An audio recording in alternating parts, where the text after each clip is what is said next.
네, 지난 1월 첫 번째 주일부터 지금까지 저는 나의 힘이 되신 여호와여라는 제목으로 하나님의 말씀을 전하였습니다. 오늘이 그 마지막 시간인데요.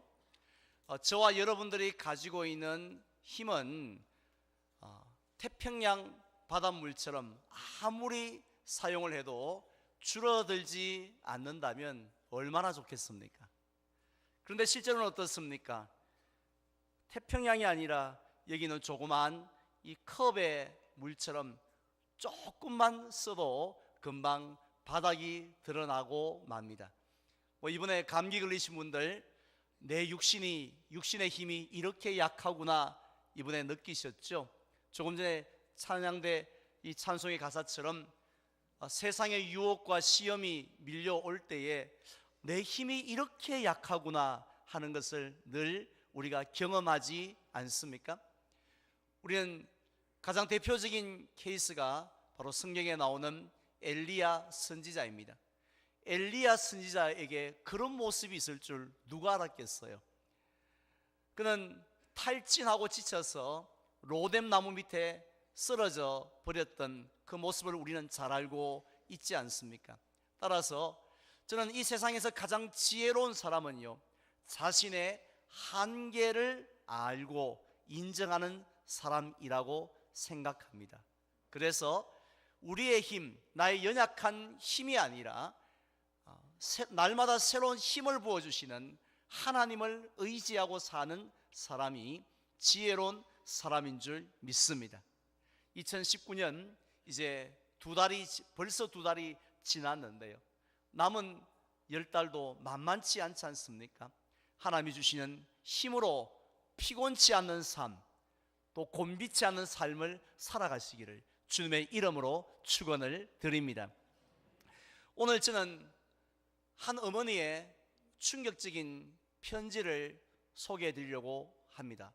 화면을 보실까요? 내가 나라를 위해 이에 이른즉 다른 마음 먹지 말고 죽어라. 옳은 일을 하고 받는 형이니 비겁하게 삶을 구걸하지 말고 대의에 죽는 것이 이 어미에 대한 효도다라는 내용의 편지입니다.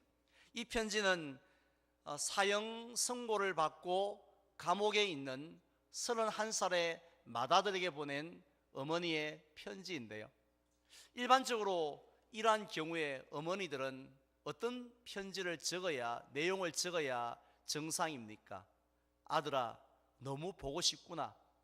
감옥 생활이 정말 너무 고생스럽지 않느냐. 그래도 용기를 잃지 말라고, 끝까지 살아남아서 다시 만나자고, 이런 내용 적지 않겠습니까? 그런데 그 어머니는 아들에게 비겁하게 오래 살아남으려고 몸부림치는 것이 아니라 떳떳하게 죽음을 맞이하라 라고 했습니다. 그러자 그의 아들은 어머니의 뜻을 따르기로 했습니다. 모든 항소의 절차를 포기하고 바로 그 다음날 사형 집행을 당하고 말았습니다. 그 어머니가 바로 1909년 10월 26일에 일본의 이토 히로부미를 암살하였던 우리가 잘 아는 안중근 의사의 어머니인 조 마리아 여사입니다. 이 조 마리아 여사는 이듬해인 2월 14일에 아들이 리순 지방법원에서 사형 선고를 받았다는 소식을 들었을 때 가장 먼저 이런 편지를 보냈다고 하죠. 더욱더 놀라운 사실은 그 어머니는 그 이후로 단 한 번도 아들의 얼굴을 보지 않습니다. 아들에게 면회를 가지를 않습니다. 대신에 사형이 집행되어지기 하루 전에 손수 명주실로 짠 하얀 수의를 지어서 아들에게 들려 보냈다고 합니다. 그 수의를 입고 당당하게 사형장으로 걸어가는 그 안중근 의사를 바라보면서 당시에 사람들이 했던 유명한 말이 있습니다. 시모시자였습니다. 그 뜻은 그 어머니의 그 아들이로다 사람이었습니다. 결국 이 두 사람이 감옥 안에서 그리고 또 감옥 밖에서 결코 평범하지 않은 그런 삶을 살 수 있었던 이유가 어디에 있었다고 생각하십니까? 그것은 다른 사람들이 가지고 있지 않았던 특별한 힘을 그들은 가지고 있었기 때문이었습니다. 그런데 우리가 신약 성경에도 보면 리순 감옥에 갇혀있던 그 안중근 의사 못지않게 특별한 힘을 가지고 있었던 한 죄수를 발견할 수 있습니다. 그가 바로 오늘 본문을 기록한 사도 바울입니다. 우리가 잘 알고 있는 것처럼 이 사도 바울은 복음을 전하기 위해서 3차례나 머나먼 전도 여행을 합니다. 그리고 인생의 마지막 순간을 로마 감옥에서 보내다가 순교의 제물이 되고 말았습니다. 그의 제목이 무엇입니까? 살인죄였나요? 폭행죄였습니까? 오직 그가 그의 제목은 단순하였습니다. 유대인들이 십자가에 못 박아 죽였던 그 나사렛에서 온 예수님이 단순한 선지자가 아니고 단순한 세상을 어지럽히는 자가 아니라 바로 우리의 구원자 그리스도시요 살아계신 하나님의 아들임이 틀림이 없습니다. 그 예수님을 믿기만 하면 구원을 받습니다. 하나님의 자녀가 됩니다. 여러분 예수 그리스도를 믿으십시오 라고 증거한 죄밖에 없었습니다. 그럼에도 불구하고 감옥에 갇혔을 때 얼마나 낙심이 되겠습니까? 보통 사람 같으면 복음의 복자도 생각하고 싶지 않았을 거예요. 그러나 그는 옥중에서도 복음 사역을 멈추지 않습니다. 그가 세운 여러 교회에 편지를 쓰는데요, 그 편지를 가리켜서 무슨 서신이라 그러죠? 옥중 서신이라고 하는데, 오늘 본문인 이 빌립보서도 역시 옥중에서 빌립보 교회 성도들에게 보낸 마지막 편지였습니다. 우리는 이 편지를 보면서 이게 감옥에서 쓴 편지가 맞나? 휴양지에서 보낸 편지가 아니야? 이런 생각이 들 정도로 너무나도 놀라운 사실 3가지를 발견할 수 있습니다. 먼저 첫 번째로는 사도 바울은 감옥에서 출소하는 일에 별로 관심을 가지지를 않습니다. 우리의 자녀들이 군대에 있을 때 가장 손꼽아서 기다리는 날이 언제인지 아시죠? 무슨 날입니까? 부모님이 면회 오는 날도 아니고 국군의 날도 아닙니다. 바로 고향 앞으로 가 하고 전역하는 날이 제일 기다리는 날이죠. 병원에 계신 분들은 퇴원하는 날이라면 감옥에 있는 죄수에게 가장 기다리는 날은 당연히 자유의 몸이 되어서 출소하는 날이겠지요. 그런데 이 사도 바울은요, 자신의 출소한 날이 언제쯤 될 거니까 이제 300일 남았다, 이제 200일 남았다 이렇게 카운트다운을 한 흔적이 없습니다. 그리고 성도들을, 힘 있는 성도를 향하여서 누가 아는 사람은 없느냐고, 누가 더 줄이 없냐고, 백이 없느냐고 하면서 나갈 수 있는 방법을 한번 찾아보라고 그렇게 도움을 요청하지도 아니했습니다. 심지어는 내가 빨리 좀 자유의 몸이 될 수 있도록 여러분들 뭐 하냐고, 특별 금식 릴레이 기도 좀 해달라고 이런 요청조차도 하지를 않았습니다. 그는 그의 몸이 감옥 안에 있든지 밖에 있든지 I don't care, 나는 신경 쓰지 않는다 라고 그렇게 말했으니 너무 이상한 것 아닙니까? 그리고 두 번째로 사도 바울은 감옥에서 기뻐하고 기뻐하였다라고 했습니다. 흔히들 빌립보서를 기쁨의 서신이라고 별명을 부릅니다. 왜냐하면 이 짧은 편지 안에 기쁨과 관련된 단어가 무려 16번씩이나 나오기 때문이에요. 예를 들면 1장 18절에도 보면 나는 기뻐하고 또한 기뻐하리라고 했고, 오늘 본문이 4장 10절에 보면 내가 주 안에서 크게 기뻐한다고, 그냥 보통 기뻐하고 그냥 억지로 기뻐하는 척 했던 것이 아니라 기쁨이 충만하여 철철 흘러 넘쳤다라고 했습니다. 사실 사도 바울 당시에 감옥의 상황이 어땠는지 어느 정도는 짐작들이 가시죠. 햇빛인들 제대로 들어왔겠습니까? 그리고 화장실인들 제대로 갖추어져 있었겠습니까?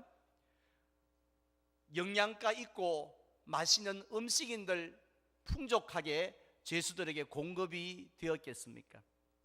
입을 옷이나 이불이 제대로 지급이 되었겠습니까?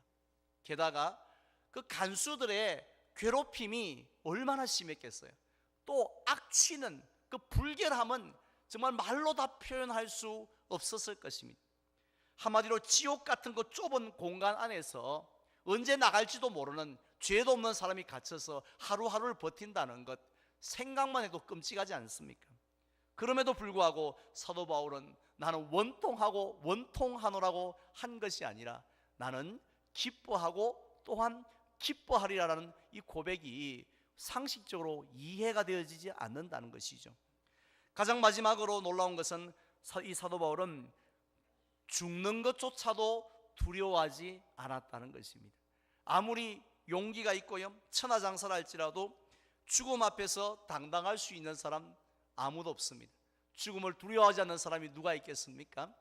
일제강점기 때 수많은 지도자들이 민족을 배반하고 친일파가 되었던 이유는 그들이 민족을 사랑하지 않기 때문에 그런 것이 아니라 죽음에 대한 두려움 때문 아니겠습니까? 내가 일본에 협조하지 않으면 죽을지 모른다라는 그 두려움 때문에 모든 것들을, 때론 신앙까지도 내려놓고 신사참배를 했던 것이지 않겠습니까? 그런데 1장 21절에 보니까 사도 바울은 이렇게 고백합니다. 죽는 것도 내게 유익함이니라고. 내가 죽어도 좋다는 거죠. 그리고 또 2장 17절에 보면 내가 나를 전제로 드릴지라도 나는 기뻐하고 너희 무리와 함께 기뻐하노라고 했습니다. 여기서 전제란 구약에 나오는 여러 제사 중에 하나인데요, 어떤 제사냐면 포도주나 독주를 하나님의 제단 위에 콸콸콸 부어드리는 제사예요. 따라서 사도 바울이 자신을 전제로 드린지라도 기뻐한다는 말씀은 자기의 생명이 수십 개가 있는 게 아니라 딱 하나뿐이지만 이 하나를 하나님을 위해서 드리는 것 조금도 후회하지 않고 오히려 기뻐하면서, 야, 기쁘다, 내 생명을 하나님 앞에 드리다니 정말 나는 복도 많아, 그지? 이런 어떤 표현이었습니다. 결국 얼마나 놀라운 힘입니까? 그 힘은 바울 스스로 가지고 있었던, 내재되어졌던 힘이 아니라 바로 하나님께서 부어주신 놀라운 새로운 힘인 줄 믿습니다. 그 하나님이 힘을 주지 아니하셨다면 어떻게 이런 고백, 이런 삶을 살 수가 있었을까요? 자, 그렇다면 이렇게 놀라운 하나님의 힘을 사도 바울은 어떻게 해서 얻을 수가 있었겠습니까? 사실 좀 부럽지 않습니까? 하나님, 나도 세상의 유혹과 시련이 내게 밀려올 때도 내가 찬양대 가사처럼 내가 승리하기를 원하고 내가 끝까지 표대를 향하여 달려가는 삶을 살기를 원하는데, 하나님, 나에게도, 우리에게도 사실 그런 힘이 필요하지 않습니까? 당장 내일 한날을 살아가기에도 우리 힘으로는 한 시간도 버틸 수가 없는데 우리도 그런 힘이 필요합니다. 어떻게 하면 그 힘을 누리며 살아갈 수 있을까요? 우리는 그 비결을 오늘 본문인 4장 13절에서 두 가지를 발견할 수 있는데, 4장 13절 말씀, 우리가 너무 좋아하시는 말씀이죠. 다 함께 봉독합니다. 내게 능력 주시는 자 안에서 내가 모든 것을 할 수 있느니라. 아멘. 첫 번째 비결은요, 현 위치를 알았습니다.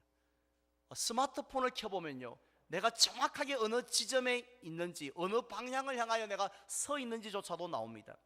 그런데 사도 바울은 자기의 육신의 위치는 분명히 로마 감옥이지만 영적인 위치가 어디인지를 정확하게 좌표를 알고 있었던 사람입니다.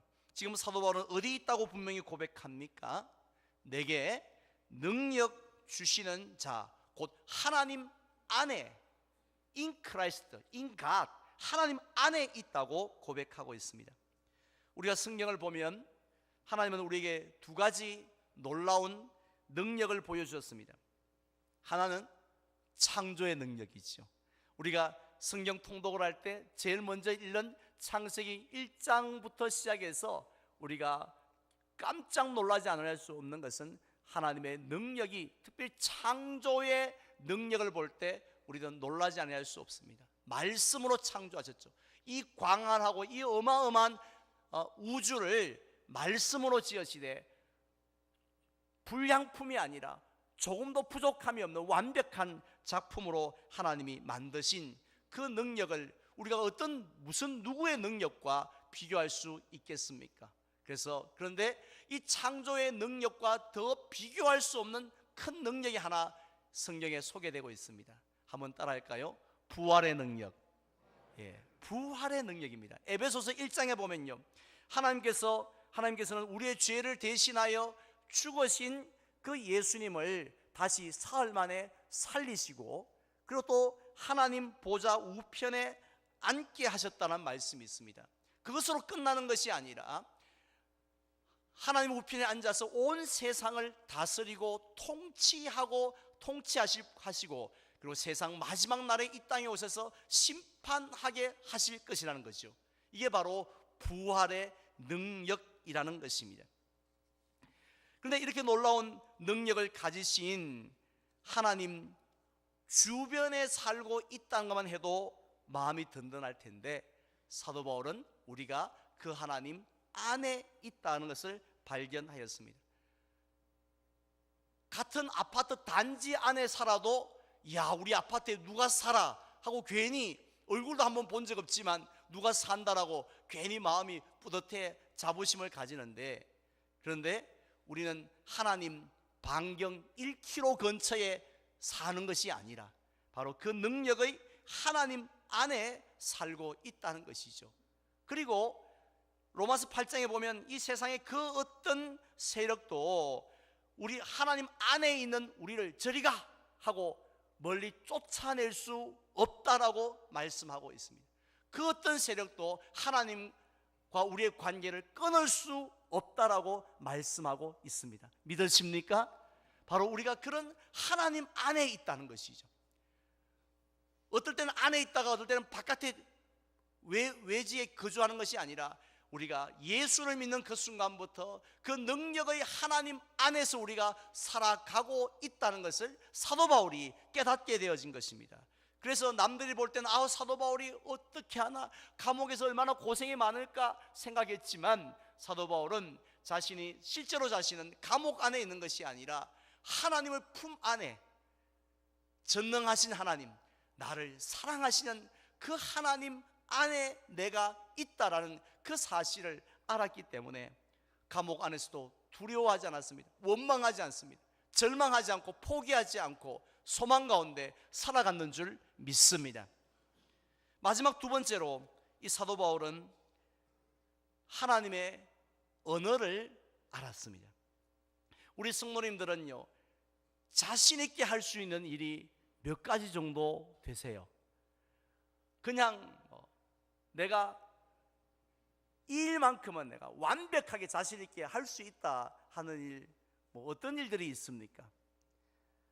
그런데 사도 바울은요, 오늘 13절에 보니까 놀랍게도 나는 보자 서너 가지 이런 일, 기도하는 일 몇 가지 할 수 있다라고 한 것이 아니라 뭐라고 했죠? 내가 모든 것을 할 수 있느니라고 고백하고 있습니다.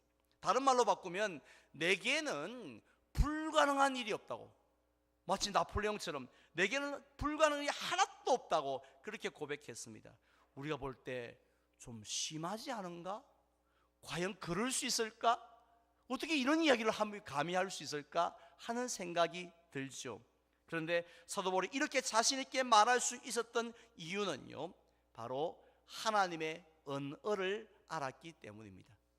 우리 성경 말씀을 자세히 보면 하나님께서 말씀하실 때에 자주 사용하셨던 언어가 하나 있습니다.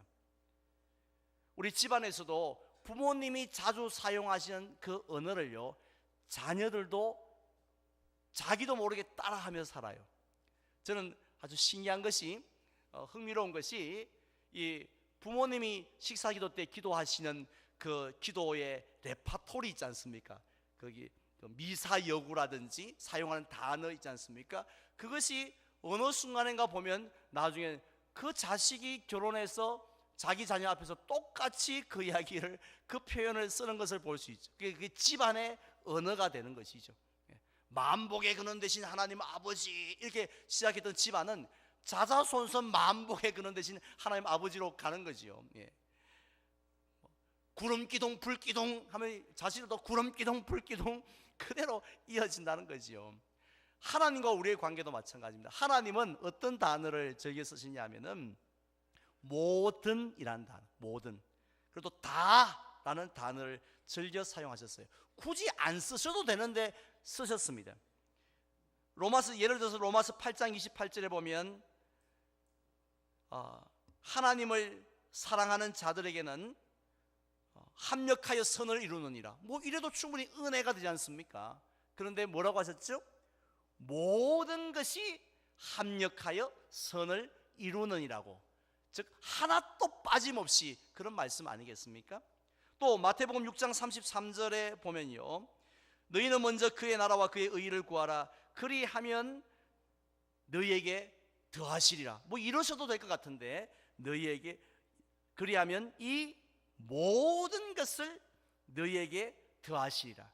하나도 빠뜨리지 않을 거다, 내가 한 개도 놓치지 않을 거다, 이런 말씀이죠. 강조법 아닙니까? 또 마태복음 11장 28절에도 보면 수고하고 무거운 짐진 자들아 내게로 오라, 이 말씀에도 얼마나 은혜가 돼요. 그런데 뭐라고 하셨죠? 수고하고 무거운 짐진 자들아 어떻게 해요? 다 내게로 오라. 다, 한 명도 예외가 없다. 아무리 죄를 많이 지었다 할지라도, 아무리 손가락질 받는 사람이라 할지라도 내게는 예외가 없으니까 다 내게로 오라라는 말씀입니다.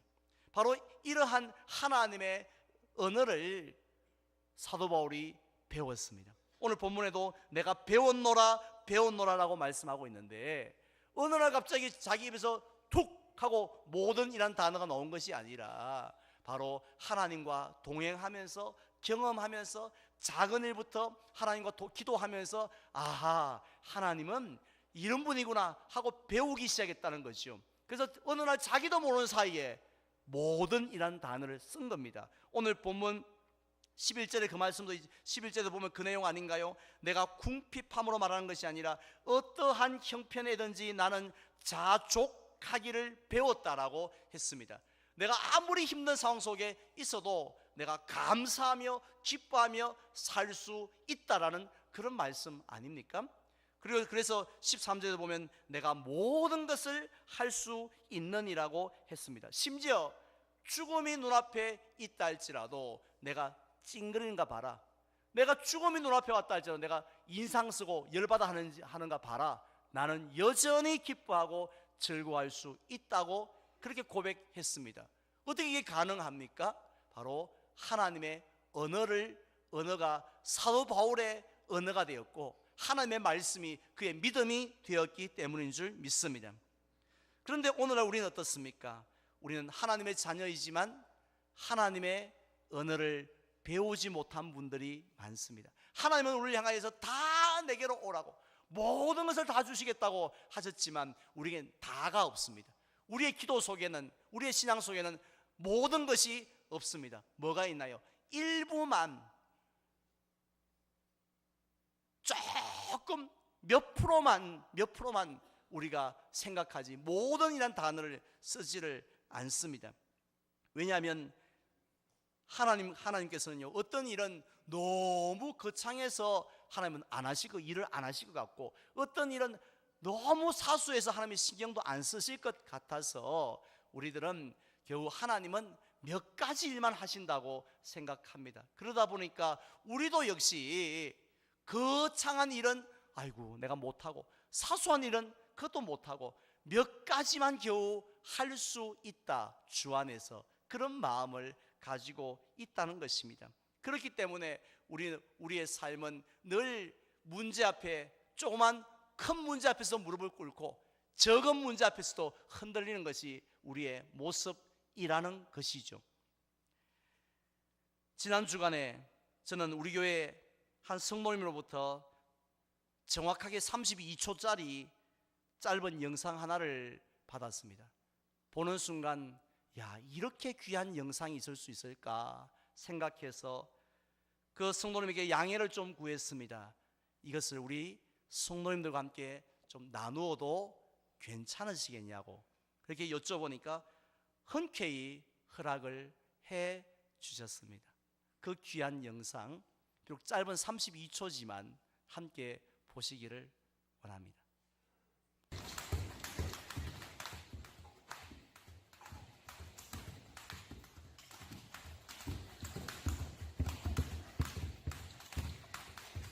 헐, 헐, 헐.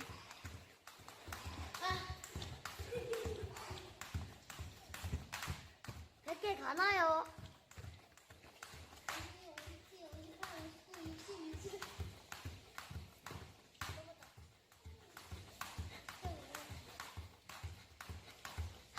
한 명밖에 더 잘안 해.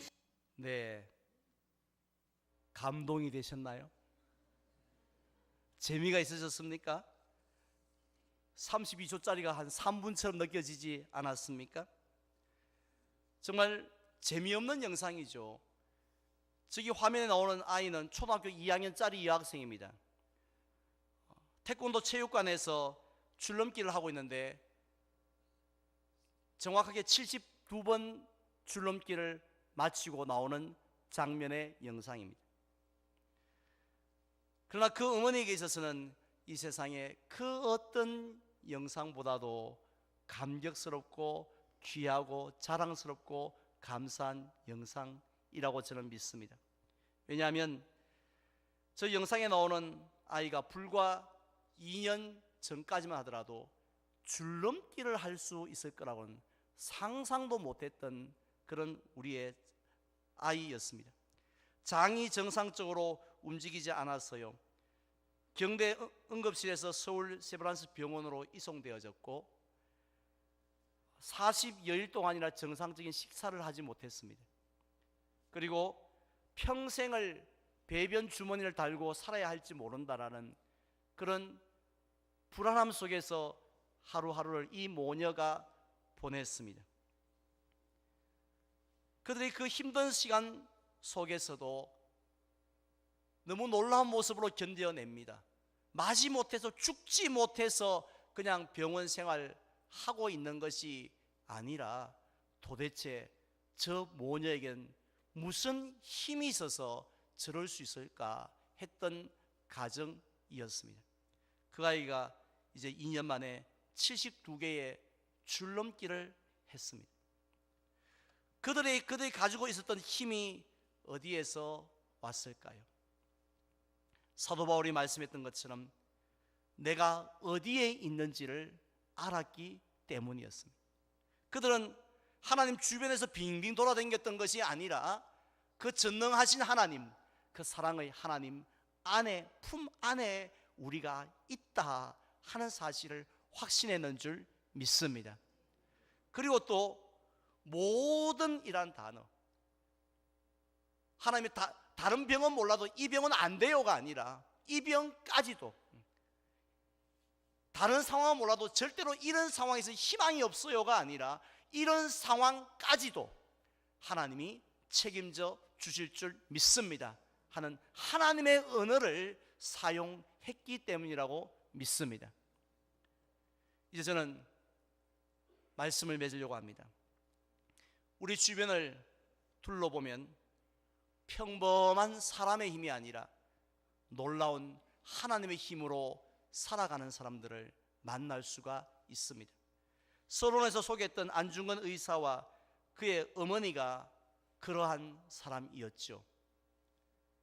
그리고 18살의 어린 나이에 고문으로 방광이 터져서 서대문 형무소에서 옥살을 하였던 유관순 열사도 그러한 사람이 아닙니까? 그리고 1919년 3.1 운동이 있던 그 달 3월 8일에 비가 내리는 그 대구 서문시장에서 만세를 불렀던 그 어린 대구의 학생들, 그들도 역시 하나님의 힘을 가졌던 사람들이었습니다. 하나님은 지금 이 자리에 있는 저와 여러분들도 그 힘을 가지고 살아가기를 원하시는 줄 믿습니다. 그냥 우리가 가지고 있는 이 얼마 되지 아니하는 그런 힘 가지고 조금 버티다가 쓰러지는 그런 삶이 아니라 사도 바울이 그랬던 것처럼 표대를 향하여서 하나님이 주신 힘을 가지고 표대를 향하여 죽는 순간까지 달려가기를 원하고 계신다는 거죠. 나는 나이가 많아서 질병이 있어서 가난해서 뭐 해서 할 수 없다고 우리가 포기하는 인생이 아니라 피곤치 않고 곤비치 않는 삶을 살아가기를 간절히 원하고 계십니다. 어떻게 하면 된다고요? 우리의 영적인 위치를 확인하는 겁니다. 내가 하나님 안에 있습니다. 무기력한 하나님이 아니라 전능하신 하나님 안에 내가 있습니다. 하나님 품 안에 있습니다. 그리고 그 하나님의 품 안에서 내가 모든 것을 할 수 있습니다 라는 그 하나님의 언어를 붙들고 우리가 살아갈 때 우리의 믿음대로 이루어질 줄로 믿습니다. 이제 3월이 눈앞에 있습니다. 만만치 않습니다. 특별히 우리 잠시 후에 자녀들을 위한 기도의 시간도 가질 터인데 우리 자녀들이 살아가야 할 세상이 결코 만만치 않죠. 따라서 우리 힘으로 넘어질 수밖에 없지만 하나님이 주시는 그 놀라운 힘으로 승리하는 저와 여러분들이 되시기를 주님의 이름으로 축원을 드립니다.